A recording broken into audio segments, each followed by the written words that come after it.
Hello friends, வணக்கம் and welcome back to Critics Moon. இன்னைக்கு நம்ம எந்த மூவியோட ரிவ்யூ பார்க்க போறோம்னு கேட்டீங்கன்னா Prince and Family 2025ல தமிழ் டப்ல ஜியோ ஹாட்ஸ்டார்ல ரிலீஸ் ஆயிருக்க Malayalam comedy drama movie. Dileep பன்னலோட எடுத்து நடிச்சிருக்காரு. தமிழ் டப்ல வெர்ஷன்ஸோட ஸ்ட்ரீமிங் இருக்கனால டைம் பாஸ்க்காக பார்த்து என்ஜாய் பண்ற மாதிரியான ஆவரேஜான மூவிங்கிறத மனசுல வச்சுக்கோங்க. சிம்பிளான ஒன் லைன் ஸ்டோரி. என்னன்னு கேட்டீங்கன்னா நம்ம கதையோட ஹீரோக்கு 30 வயசுக்கு மேல ஆகி கல்யாணம் ஆகாம ஊருக்குள்ள வெட்டியா சுத்திக்கிட்டு இருக்காரு.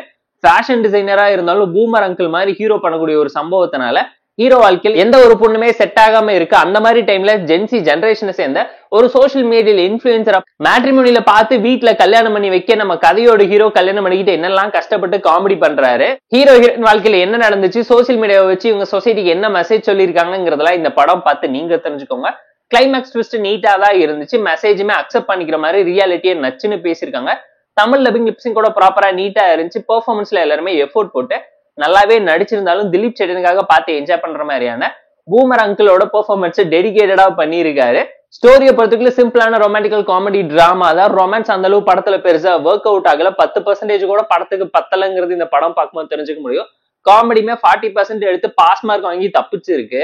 அதை தண்ணி படத்துல நிறைய கேரக்டர் ரொம்ப சிம்பிளா வேஸ்ட் பண்ணிருக்காங்க. கண்டென்ட் இன்னும் என்கேஜிங்கா இருந்திருக்கலாங்கிறது நம்மளோட ஒரு பர்சனல் தட்டான ஒப்பீனியனா இருந்துச்சு. ஸ்கிரீன் பிளே பொறுத்தவரைக்கும் ஃபர்ஸ்ட் ஹாஃப் எபோவ் ஆவரேஜா இருந்துச்சு, செகண்ட் ஹாஃப் பிலோ ஆவரேஜா இருந்துச்சு. ஓவராலா ஒன் டைம் வாட்சபிளான ஒரு ஆவரேஜ் சட்டில் அண்ட் சிம்பிள் ஃபீல தான் கொடுத்துருக்கு. Fun fest comedy commercial drama ஸ்டைல தான் எடுத்து பிரசென்ட் பண்ணிருக்காங்க. ரொம்ப ஸ்லோவா பிளாட்டா பிரெடிக்டபிளான டோன்ல தான் கொண்டு போயிருந்தாங்க. டெக்னிக்கலாவும் நல்ல படம் தான். பேக்ரவுண்ட் ஸ்கோரிங் சினிமாகிராஃபி சாங்ஸ் சொல்லி ஜஸ்டிஃபைங்க நீட்டா இந்த படத்துக்கு என்ன தேவையோ அதை எல்லாத்தையும் பார்த்து பிரசென்ட் பண்ணி பேட்ச் ஒர்க் பார்த்து பிரசென்ட் பண்ணிருக்காங்க.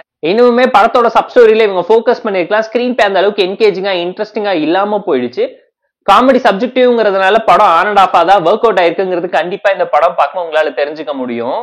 படத்துல ஒரு சில ஃபிளாஸ் இருந்தாலும் ஃப்ளோ எந்த விதத்துல அஃபெக்ட் பண்ணல. ஃபேமிலி அண்ட் ஃப்ரெண்ட்ஸ் கூட பார்த்து என்ஜாய் பண்ற மாதிரியான ஆவரேஜான Tamil dubbed romantical comedy drama movie தான் இது. கண்டென்ட்டும் கிளைமேக்ஸும் நல்லா இருந்ததுனால ஒன் டைம் பாருங்கன்னு தான் நான் உங்களுக்கு சஜஸ்ட் பண்றேன். இந்த பிரின்ஸ் அண்ட் ஃபேமிலி மூவிக்கு நம்ம தரக்கூடிய ரேட்டிங் எவ்வளவுன்னு கேட்டீங்கன்னா 5.6 out of 10. இந்த வீடியோ உங்களுக்கு பிடிச்சிருந்தா லைக் பண்ணுங்க, பண்ணி ஷேர் பண்ணி சப்ஸ்கிரைப் பண்ணி சப்போர்ட் பண்ணுங்க. இந்த வீடியோ பிடிக்கல மறக்காம டிஸ்லைக் வச்சு கமெண்ட் பண்ணுங்க. நம்ம டெலிகிராம் சேனல் லிங்க் டிஸ்கிரிப்ஷன்ல இருக்கு, ஜாயின் பண்ணிக்கோங்க. டெய்லி உங்களுக்கு வந்துடும். Tata bye, see you on love you all.